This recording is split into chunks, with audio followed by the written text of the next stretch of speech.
Uy, long time no see. Oo nga eh, maliit ka pa rin na. Si Noah ba yun? Hala, siya nga. Kamustahin natin. Kaso, kasama niya pamilya niya.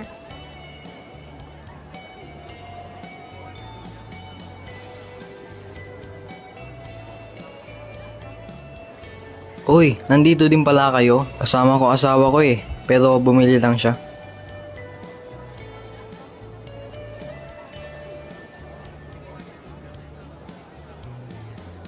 Sampung taon na nakakalipas, wala pa rin itong tubig. Itong building na ito, dating imbakan. Classroom na ngayon.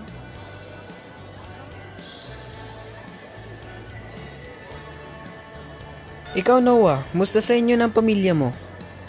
Eto, goods. Nagsisipag para may makain ng asawa. So, Lian, bakit bumalik ka sa Pinas? Malaki naman sahod sa ibang bansa. Work travel ko lang ito at kailangan ko din maghanap ng tao na gagawan ko ng kwento dito. Pero wala pa akong nahanap. Halika, maghanap tayo sa garden na ito. Noah, sama ka na rin. Wala pa naman ang iyong asawa.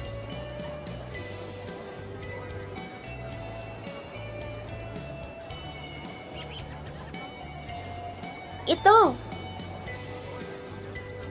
Ilang taon na ako nagtatrabaho. Ilang taon po, kuya? Mga 2 dekada na. Ang panganay ko nasa kolehiyo, kaya kasama ko ang bunso kong gumagala. Kung 2 dekada na kuya, edi madami na po kayong naipon para sa pagpapaaral niyo po. Oo naman, lalo na yung nakaraang taon, may isang malaking kumpanya na nag-aalok ng produkto na gagawin ng kumpanya namin. Magdadalawang isip ang boss, pero nag-oo din siya. Kaya ngayon, patuloy pa rin kaming gumagawa ng produktong iyon. Patok na patok sa kabataan ngayon ang Hungarian hotdog eh. Si Neneng B pa? Oo, ayun, Lian. Isa rin si Neneng B sa bumibili na gawa naming Hungarian hotdog.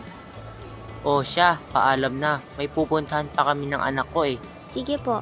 Thank you po, kuya, sa inyong storya.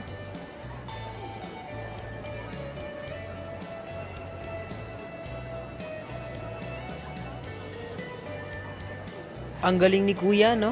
Napabuhay niya ang kanyang pamilya ng higit pa sa 2 dekada. Ganyan talaga ang mga tatay. Siyempre may Di binubuhay. lang naman tatay, pero isang mamamayan sa Pilipinas.